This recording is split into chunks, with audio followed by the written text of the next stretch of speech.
Chapter 5 The house on Egypt Street became frantic with activity as the Tulane family prepared for their voyage to England. Edward possessed a small trunk, and Abilene packed it for him, filling it with his finest suits and several of his best hats, and 3 pairs of shoes, all so that he might cut a fine figure in London. Before she placed each outfit into the trunk, she displayed it to him. "Do you like this shirt with this suit?" she asked him. "Or would you like to wear your black derby? You look very handsome in it. Shall we pack it?" And then, finally, on a bright Saturday morning in May, Abilene, Edward, and Mr. and Mrs. Tulane were all on board the ship, standing at the railing. Pellegrina was at the dock. On her head she wore a floppy hat strung around with flowers. She stared straight at Edward. Her dark eyes glowed. "Goodbye, goodbye," Abilene shouted to her grandmother. "I love you." The ship pulled away from the dock. Pellegrina waved to Abilene. "Goodbye, lady," she called. "Goodbye." Edward felt something damp in his ears. Abilene's tears, he supposed. He wished that she would not hold him so tight. To be clutched so fiercely often resulted in wrinkled clothing. Finally, all the people on land, including Pellegrina, disappeared. Edward, for one, was relieved to see the last of her. As was to be expected, Edward Tulane exacted much attention on board the ship. "What a singular rabbit!" said an elderly lady with 3 strings of pearls wrapped around her neck. She bent down to look more closely at Edward. "Thank you," said Abilene. Several little girls on board each gave Edward deep glances full of longing. They asked Abilene if they might hold him. "Oh, no," said Abilene. "I'm afraid he's not the kind of rabbit who likes to be held by strangers." 2 young boys, brothers named Martin and Amos, took a particular interest in Edward. "What does he do?" Martin asked Abilene on their second day at sea. He pointed at Edward, who was sitting on a deck chair with long legs stretched out in front of him. "He doesn't do anything," said Abilene. "Does he wind up somewhere?" asked Amos. "No, he does not wind up."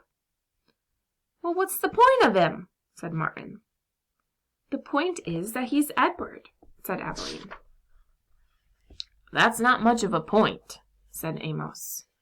"It's not," agreed Martin, and then after a long, thoughtful pause he said, "I wouldn't let anybody dress me like that." "Me neither," said Amos. "Do his clothes come off?" asked Martin. "Of course they do," said Abilene. "He has many different outfits, and he even has his own pajamas, too. They're made of silk." Edward, as usual, was disregarding the conversation. A breeze was blowing in off the sea, and the silk scarf wrapped around his neck billowed out behind him. On his head he wore a straw boater. The rabbit was thinking that he must look quite dashing. It came as a total surprise to him when he was grabbed off the deck chair, and first his scarf, then his jacket, then his pants were ripped from his body. Edward saw his pocket watch hit the deck of the ship and roll merrily toward Abilene's feet. "Look at him," said Martin. "He's even got underwear." He held Edward aloft so that Amos could see. "Take it off!" shouted Amos. "No!" screamed Abilene. Martin removed Edward's underwear. Edward was paying attention now. He was mortified. He was completely naked, except for the hat on his head, and the other passengers on board the ship were looking at him, directing curious and embarrassed glances his way. "Give him to me!" screamed Abilene. "He's mine!" "No," said Amos to Martin. "Give him to me!" He clapped his hands together and held them open. "Toss him," he said. "Please," said Abilene. "Don't throw him. He's made of china. He'll break." Martin threw Edward, and Edward sailed naked through the air. Only a moment ago the rabbit had thought that being naked in front of a shipload of strangers was the worst thing that could happen to him. But he was wrong. It was much worse being tossed in the same naked state from the hands of one grubby laughing boy to another. Amos caught Edward and held him up, displaying him triumphantly. "Throw him back!" called Martin. Amos raised his hand, but just as he was getting ready to throw Edward, Abilene tackled him, shoving her head into his stomach and upsetting the boy's aim. So it was that Edward did not go flying back into the dirty hands of Martin. Instead, Edward Tulane went overboard.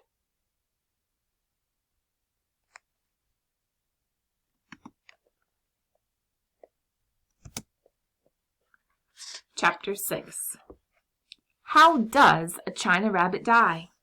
Can a China rabbit drown? Is my hat still on my head? These were the questions that Edward had asked himself as he went sailing out over the blue sea. The sun was high in the sky, and for what seemed to be a very long, long way away, Edward heard Abilene calling his name. "Edward!" she shouted. "Come back!" "Come back? Of all the ridiculous things to shout," thought Edward. As he tumbled, ears over tail through the air, he managed to catch one glimpse of Abilene. She was standing on the deck of the ship, holding on to the railing with one hand. In the other hand was a lamp. No, it was a ball of fire?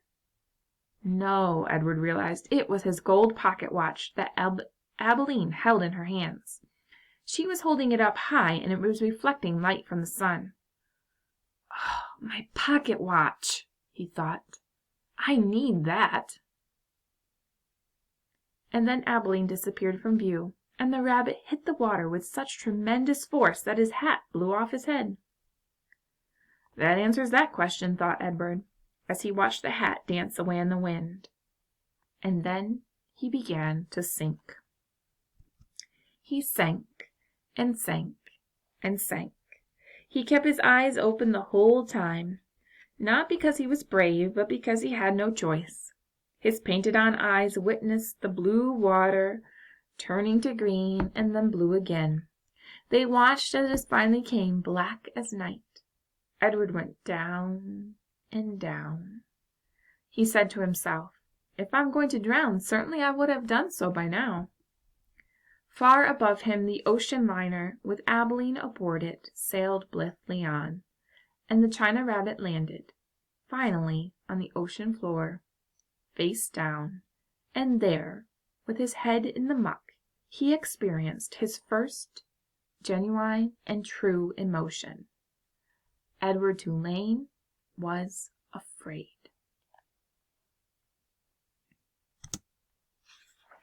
Chapter 7. He told himself that certainly Abilene would come and find him. This, Edward thought, is much like waiting for Abilene to come home from school. I'll pretend like I'm in the dining room of the house on Egypt Street, waiting for the little hand to move to the 3 and the big hand to land on the 12. If only I had my watch, then I would know for sure. But it doesn't matter. She'll be here soon, very soon. Hours passed, then days, and weeks, and months. Abilene did not come. Edward, for lack of anything better to do, began to think. He thought about the stars. He remembered what they looked like from his bedroom window. What made them shine so brightly, he wondered, and were they still shining somewhere, even though he could not see them? Never in my life, he thought, have I been further away from the stars than I am now. He considered, too, the fate of the beautiful princess who had become a warthog. Why had she become a warthog?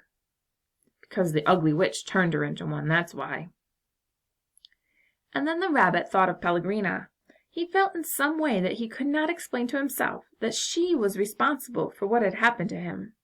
It was almost as if she and not the boys who had thrown Edward overboard. She was like the witch in the story. No, she was the witch in the story. True, she did not turn him into a warthog, but just the same she was punishing him, although for what he could not say. On the 297th day of Edward's ordeal, a storm came. The storm was so powerful that it lifted Edward off the ocean floor and led him in a crazy, wild, and spinning dance. The water pummeled him and lifted him up and shoved him back down. "Help!" thought Edward. The storm, in its ferocity, actually flung him all the way out of the sea, and the rabbit glimpsed for a moment the light of an angry and bruised sky. The wind rushed through his ears. It sounded to him like Pellegrina laughing. But before he had time to appreciate being above water, he was tossed back down into the depths. Up and down, back and forth he went until the storm wore itself out, and Edward saw that he was beginning again his slow descent to the ocean floor. "Oh, help me," he thought. "I can't go back down there. Help me." But still down he went. Down, down, down. And then suddenly the great wide net of a fisherman reached out and grabbed the rabbit.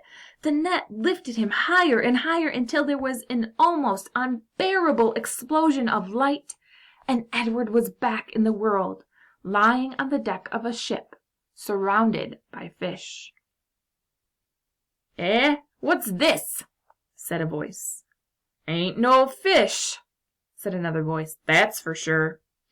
The light was so brilliant that it was hard for Edward to see. But finally shapes appeared out of the light and then faces, and Edward realized that he was looking up at two men, one young and one old. "Looks like some toy," said the grizzled old man. He bent and picked Edward up and held him by his front paws, considering him. "A rabbit, I reckon. It's got whiskers and rabbit ears, or the shape of rabbit ears at least."